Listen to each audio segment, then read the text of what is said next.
Saviez-vous que j'ai déjà été le genre de fille qui se valorisait en faisant 1 million de choses en même temps, en étant continuellement occupée et en cumulant les heures supplémentaires? La vérité, c'est que, après m'être complètement épuisée, j'ai finalement compris que la vie n'était pas une liste de tâches à cocher. Je m'appelle Émilie Vien et je suis la fondatrice de La Planificatrice. Je suis une experte passionnée en planification, gestion du temps et saine productivité. Et mon rôle, c'est d'aider les gens qui ont un horaire ultra chargé à trouver du temps pour ce qui compte vraiment. 168, c'est le nombre d'heures exact qu'on a dans une semaine. Et mon but à travers ce podcast, c'est de vous montrer à les optimiser sans vous épuiser. Alors oui, on va parler de planification, d'organisation et d'efficacité, mais on va aussi aborder des thèmes super importants comme la procrastination, le stress et la fameuse charge mentale. Vous allez voir, vous avez pas mal plus de temps que vous le pensez. Laissez-moi juste vous montrer comment y arriver. Bienvenue sur le podcast 168 heures.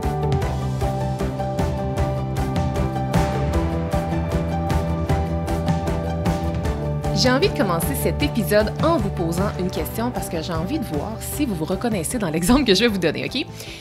Vous planifiez, vous cochez des cases, en fait, vous cochez des tâches, devrais-je dire, vous avancez et pourtant, vous vous sentez continuellement vidé parce que vous avez toujours le sentiment de manquer de temps ou de ne pas en faire suffisamment. Donc aujourd'hui, je vais vous parler de ce qu'on ne voit pas dans notre horaire, mais qui pourtant est vraiment lourd. Aujourd'hui, je vais vous parler des tâches invisibles. Et avant de vous présenter le contenu que j'ai préparé pour vous, je vous présente un exemple classique qui, je pense, risque de résonner avec plusieurs d'entre vous qui m'écoutez.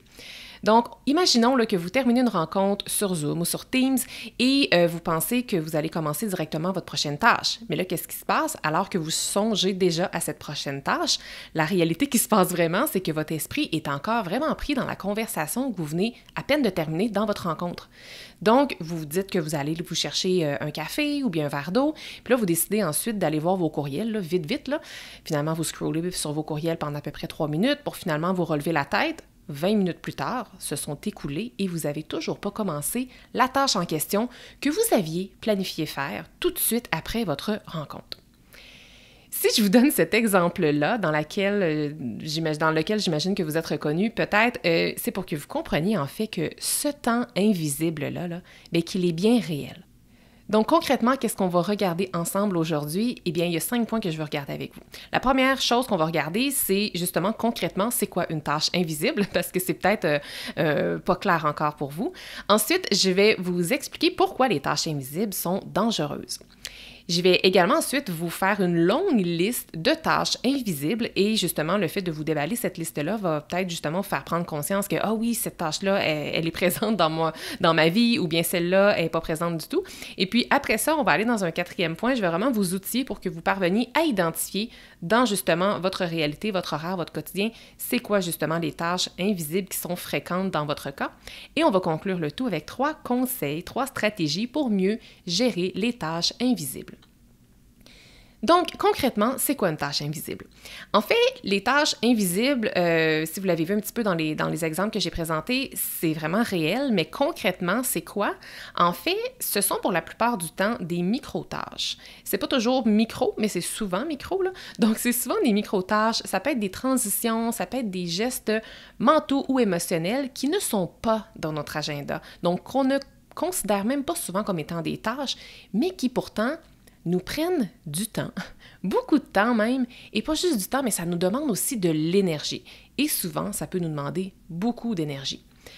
Donc, les tâches invisibles, en fait, il s'agit de tâches qui sont requises, mais qui sont rarement, voire même jamais planifiées à notre horaire et qui grugent notre temps sans même qu'on s'en rende vraiment compte. Alors concrètement, là, si vous savez que vous avez, par exemple, une rencontre de prévue à 13 heures, et je me doute en fait que si vous avez une rencontre qui est prévue à 13 heures, sûrement qu'elle est déjà planifiée à votre agenda. Fait que là, vous pensez que tout va bien se passer. Mais est-ce que vous aviez planifié le temps pour vous préparer mentalement ou bien formellement à cette rencontre-là? Est-ce que vous aviez prévu du temps pour vous mettre dans le bain, justement, dans l'énergie de cette rencontre-là? Parce que parfois, c'est des rencontres informelles, ça se fait bien. Des fois, c'est des rencontres un petit peu plus stressantes, il faut comme un petit peu se minder pour ça. Aviez-vous prévu du temps pour relire les notes que vous allez avoir prises pendant cette rencontre-là? Est-ce que vous avez prévu du temps aussi pour aller planifier les tâches qui vont découler de ces rencontres-là ou bien pour concrètement faire les tâches tout de suite après cette rencontre-là? Alors, est-ce que vous commencez à comprendre et à voir ce qu'une simple réunion peut créer en termes de tâches invisibles? Puis cette réunion-là, en plus, elle était planifiée, là. Et en plus, dans mon exemple que j'ai donné, j'ai pris pour acquis que la rencontre était en virtuel. Mais imaginez si un déplacement physique était nécessaire. S'il fallait que vous preniez, par exemple, votre voiture pour vous rendre quelque part. Donc là, il y aurait plein d'autres tâches invisibles à prévoir. Il faudrait prévoir peut-être partir plus tôt, s'amener peut-être une collation. Il faudrait prévoir, il va-t-il y avoir du trafic? Est-ce que vous devez prévoir du temps pour vous trouver un stationnement? Est-ce qu'il faut prévoir du temps pour peut-être aller à la salle de bain avant de monter dans l'immeuble à bureau, par exemple, pour aller faire votre rencontre? Donc, tout ça, là, pour une simple réunion planifiée à notre horaire à 13h, il y a un paquet de tâches qui, très souvent, ne sont pas planifiées, mais pourtant, ce sont des tâches qui sont bien réelles. Maintenant, j'ai envie de regarder avec vous pourquoi les tâches invisibles sont dangereuses. En fait, je pense qu'elles sont dangereuses, puis là, le mot danger est quand même gros, là. Je veux dire, c'est pas dangereux pour votre vie, mais c'est juste dangereux pour votre temps et pour votre énergie. Et je pense qu'il y a 3 raisons qui font que les tâches invisibles sont dangereuses. La première, en fait, c'est parce qu'elles grugent notre temps de façon très sournoise. La seconde raison, c'est parce qu'elle génère de la fatigue décisionnelle. Et la troisième raison, c'est parce qu'elle nous donne une impression d'inefficacité. Puis ça, on n'aime pas ça, hein? Parce que, en fait, cette impression d'inefficacité-là est présente même si pourtant on a planifié, puis même si pourtant on a travaillé fort. Donc là, ça, c'était les 3 raisons, les 3 dangers un peu des tâches invisibles. Et là, maintenant, j'imagine que vous voulez savoir concrètement c'est quoi les tâches invisibles qui vous habitent, qui sont présentes dans votre quotidien. Et là, je vais en fait vous en présenter vraiment plusieurs. Là, je vais vraiment déballer le tout un peu comme une liste. Si jamais vous voulez relire la liste dans son intégralité, n'oubliez pas que tous les épisodes du podcast sont disponibles sur mon blog en résumé très détaillé. Donc, si jamais vous avez envie d'aller jeter un œil après m'avoir écouté, n'hésitez pas à y aller. Et en fait, j'ai comme séparé ça par catégorie, OK? Parce qu'il y en a quand même pas mal. Donc, les tâches invisibles fréquentes que je vais vous nommer sont séparées dans les catégories suivantes, si je peux le dire ainsi. Donc, il y a les transitions, il y a les interruptions, il y a toute forme de préparation mentale et ou logistique, il y a l'organisation, il y a la charge mentale et émotionnelle, il y a les micro-tâches numériques, il y a les tâches techniques oubliées et j'ai appelé ça aussi en la dernière catégorie un peu les tâches de reprise, OK? Donc, j'y vais de ce pas, je commence avec les transitions. Donc, les transitions, en termes de tâches invisibles, concrètement, ça pourrait être quoi? Ça pourrait être de se déplacer entre 2 lieux. Et oui, ça peut être 2 lieux comme d'un bout à l'autre de la ville, ça pourrait être en voiture, ça pourrait être en autobus, mais ça peut aussi être parfois à l'intérieur de sa propre maison, là. Une autre transition, c'est de ranger après une tâche ou avant d'en commencer une autre. Ça peut être de retrouver son attention, donc son focus, après une distraction quelconque. Ça peut être d'aller à la salle de bain, d'aller chercher un café ou un verre d'eau, d'aller prendre une collation, de sortir dehors quelques secondes pour prendre l'air, de prendre une pause ou d'aller fumer là, pour les fumeurs, par exemple. Ça peut être juste de souffler un peu entre la fin de votre journée de travail et le début de votre temps personnel. Parfois, cette transition-là peut être longue si jamais vous avez de la route à faire pour revenir à la maison. Mais dans mon cas, par exemple, moi, je travaille dans mon bureau et ma cuisine est techniquement à 3 secondes de marche. Donc, quand je quitte mon bureau et que je tombe dans ma vie personnelle, par exemple, le soir, ben moi, ma transition, elle est très courte, voire inexistante. Donc, la transition, le fait de souffler entre ma fin de journée de travail et mon début de journée de vie plus personnelle, si on veut, ça aussi, c'est une transition à prévoir. Ensuite, on tombe dans les interruptions. Bien entendu, il y en a plusieurs autres, mais je vais nommer quelques principales. Donc, ce serait de répondre à une question ou à un texto en plein milieu d'une tâche importante, de répondre rapidement à la question d'un collègue qui frappe à notre porte alors qu'on était concentré sur un dossier vraiment précis, de répondre à un appel imprévu, donc le téléphone qui sonne, de sortir de notre concentration lorsqu'on entend un bruit d'une notification, par exemple. Notre cellulaire émet un petit bip-bip ou bien notre boîte courriel fait peut-être un petit cling quand on a un nouveau courriel, donc ça nous sort de notre concentration, c'est une interruption. Et je vais donner aussi quelques exemples un peu plus personnels aussi, parce que bien que mon contenu est très orienté dans la vie professionnelle, je trouve que des fois, c'est intéressant de donner des exemples personnels, d'autant plus que les tâches invisibles sont tout aussi présentes dans notre vie personnelle. Donc, ça pourrait être, par exemple, d'arrêter de faire la vaisselle parce que votre voisin frappe à votre porte. Maintenant, je tombe dans la catégorie de la préparation mentale et logistique. Donc, ça serait ici, par exemple, de penser à ce que vous allez dire dans une rencontre à venir ou même à une simple discussion. Tu sais, parfois, on va juste aller mais plus aller discuter d'un sujet X avec un collègue. C'est pas nécessairement une rencontre, mais ça demande parfois une certaine préparation à se dire « OK, c'est quoi concrètement qu'il faut que je lui dise? C'est quoi le point précis de la raison pour laquelle je vais déranger cette personne-là, par exemple? » Ça peut être aussi banal que de vérifier l'heure ou l'adresse d'un rendez-vous. De se demander qu'est-ce qu'on va porter comme vêtements. Et se demander aussi qu'est-ce qu'on va manger, que ce soit pour souper ou bien comme qu'est-ce qu'on va apporter comme lunch au travail. Se demander c'est quoi les tâches dans un projet X parce qu'on ne travaille pas sur ce projet-là assez souvent. Donc, si on a un projet qui revient à tous les mois, ou une fois qu'on est dedans, c'est peut-être simple, mais des fois, juste de se mettre en action, c'est super long parce que juste de se rappeler c'est quoi concrètement qu'on a à faire, c'est pas clair. De se préparer mentalement pour un appel difficile qu'on doit faire. Décider par quelle tâche on va commencer. Se mettre dans le mood avant de débuter une tâche qui est créative. Se demander ce qu'on doit apporter, que ce soit au travail, à l'école, à la fête d'amis d'un de vos enfants ou bien au barbecue d'un de vos voisins. Qu'est-ce qu'on doit apporter? Ça demande, c'est de la préparation mentale et logistique, ça. Et c'est bien réel, n'est-ce pas? Maintenant, je vais tomber dans la catégorie organisation. Donc, ça pourrait être de ranger des documents ou des objets, de classer, de trier ou d'archiver en fait des fichiers là, physiques. Ça peut être de classer ses courriels. Ça peut être aussi de rechercher un mot de passe sur un document qu'on a égaré. Et là, je donne un exemple tellement personnel et que j'ai vécu il y a environ 2 semaines. C'est fou le temps et l'énergie que j'ai perdu à faire cette chose tellement banale. Là. Et là, je vous fais languir, hein, mais c'est tellement banal. De chercher 2 bas pareils dans un panier de vêtements propres, mais qui n'est pas plié. Ça a été ma réalité il y a 2 semaines, puis ça a duré à peu près 2 semaines, là, cette réalité-là de chercher des bas dans un panier. Et là, je dis des bas, mais c'était aussi rendu tous mes vêtements et tous les vêtements de ma famille au complet. J'ai comme vraiment, vraiment perdu beaucoup de temps et d'énergie là-dedans.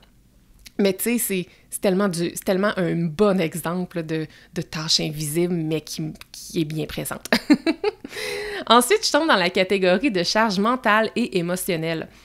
Se rappeler des dates importantes, donc que ce soit des fêtes, des rendez-vous médicaux avec la famille, les enfants. Ensuite, de gérer des émotions d'une autre personne, fait que c'est de rassurer, de consoler, peut-être d'anticiper une réaction même. De rejouer dans sa tête une conversation difficile qui vient de se passer.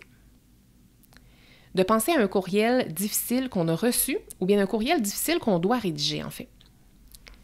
Se critiquer soi-même intérieurement pour ce qu'on n'a pas fait. Ou bien se critiquer intérieurement pour quelque chose qu'on juge qui n'a pas été suffisamment bien fait ou qui n'a pas été parfaitement fait. Penser à tout ce qu'on n'a pas accompli aujourd'hui. Penser à tous les courriels reçus mais non répondus. Être incapable de se concentrer après avoir reçu une bonne nouvelle. On pense souvent que parfois, c'est juste quand on reçoit comme une mauvaise nouvelle qu'après ça, la concentration n'est pas là, mais j'ai reçu un courriel il y a quelques semaines d'une excellente nouvelle dont je ne peux pas vous parler encore, mais pour le reste de la journée, j'ai été absolument incapable de travailler. Donc, c'est ça, là, les émotions qu'on vit, ça a un réel impact sur notre efficacité, gestion de temps et productivité. Ensuite, d'un point de vue un petit peu plus personnel, de décider le cadeau qu'on doit à la fois magasiner, acheter et emballer pour un éventuel anniversaire, par exemple, d'un proche. Je poursuis dans la catégorie des micro-tâches numériques. Je pense ici, par exemple, à vérifier ses courriels en vitesse sans nécessairement y répondre. Ça, on fait ça combien de fois dans une journée? Hein? Ça, c'est des vraies tâches invisibles. En fait, ce sont toutes des tâches invisibles, mais là, clairement, vous devez voir que celle-ci m'interpelle personnellement. Mais aussi, si elle m'interpelle personnellement, c'est aussi parce que je sais qu'il y a un grand nombre de personnes dans ma communauté qui sont touchées par la tâche invisible que je viens de parler. Ensuite, faire du ménage dans les onglets ou les applications, par exemple, électroniques. De regarder rapidement ses notifications sans réelle intention immédiate. D'aller sur les médias sociaux pour quelques secondes pour finalement y rester 15 minutes. Ou 1 heure ou plus, ça dépend. Ensuite, j'ai envie de vous parler d'une autre catégorie qui sont les tâches techniques oubliées.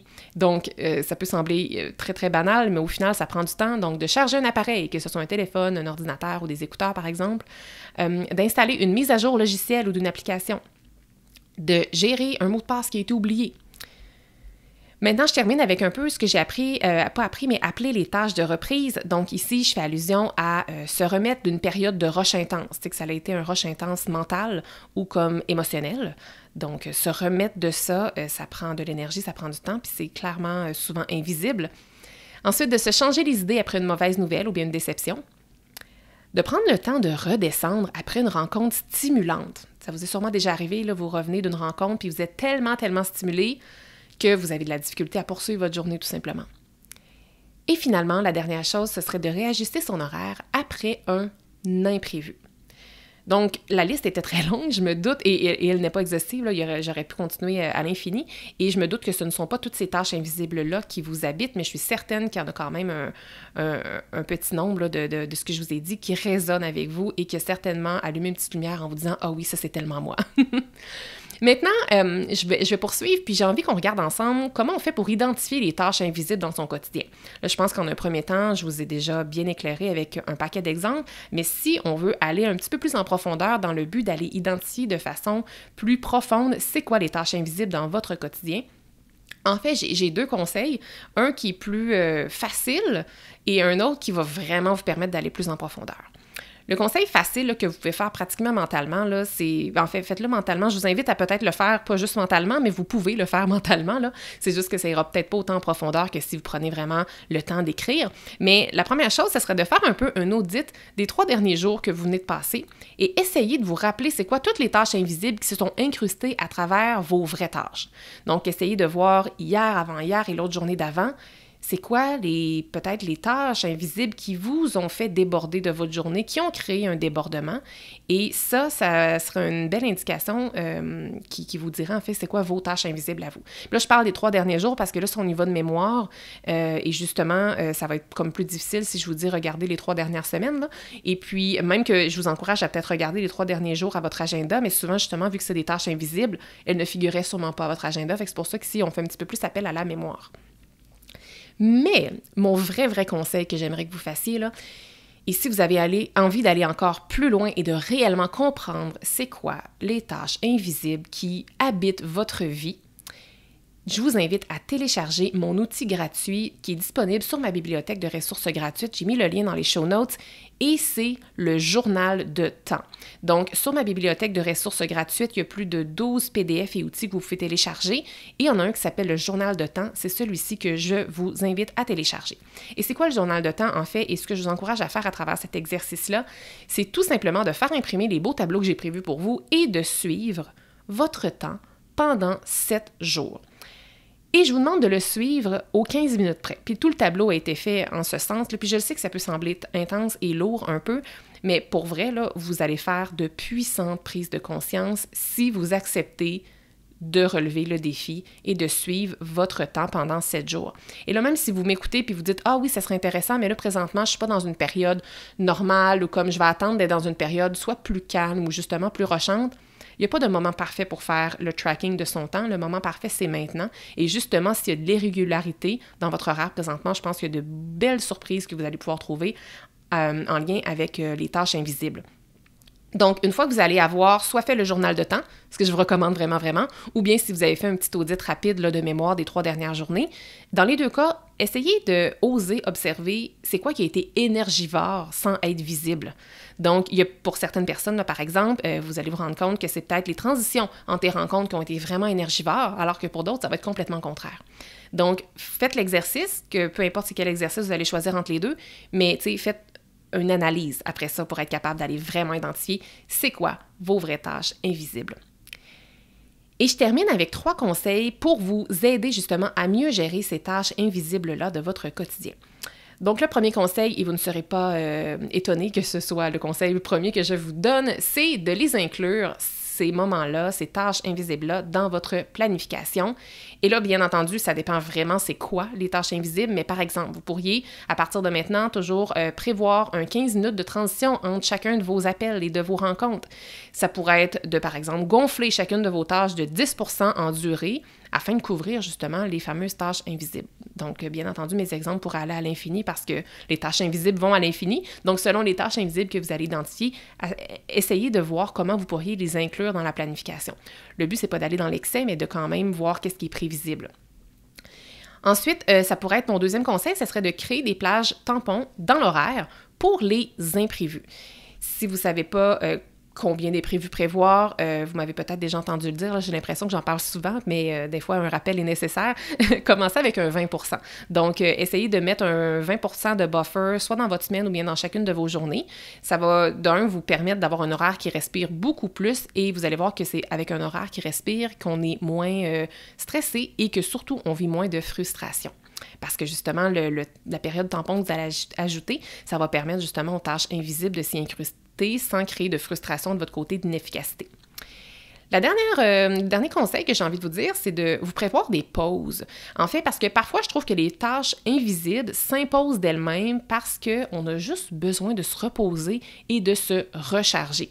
Moi, je sais que par le passé, quand je travaillais dans mon ancien travail, je me permettais jamais de m'arrêter. Je me permettais à peine d'aller à la salle de bain et je faisais tout ça, dans le fond, dans le but d'être efficace et productive. Ce qui fait qu'à un certain moment donné, mon cerveau partait parce que mon cerveau avait juste besoin d'une pause, mais je ne lui en donnais pas. Donc, ce que je veux vous retenir ici, c'est que si vous planifiez des pauses, si vous prévoyez des moments pour vous reposer un petit peu, ça n'a pas besoin d'être 30 minutes, 1 heure, là, des fois, ça peut être aussi court que 5 minutes, mais vous allez voir, vous allez être beaucoup plus efficace et concentré si, justement, vous prenez le temps de vous arrêter de temps en temps plutôt que d'essayer de performer sans relâche pendant 8 heures. Donc oui, ça peut être de mettre des pauses précises. Il y en a peut-être dans le contexte professionnel dans lequel vous travaillez, vous avez peut-être déjà des pauses précises à des heures précises de prévues. Et puis, autrement, sinon, moi, ce que j'aime beaucoup, parce que, tu sais, je vous mentirais si je vous disais que moi, à 10 heures à tous les matins, par exemple, je me lève et je prends 15 minutes de pause. Ça, c'est juste pas dans ma nature, ça fonctionne pas pour moi de cette façon-là.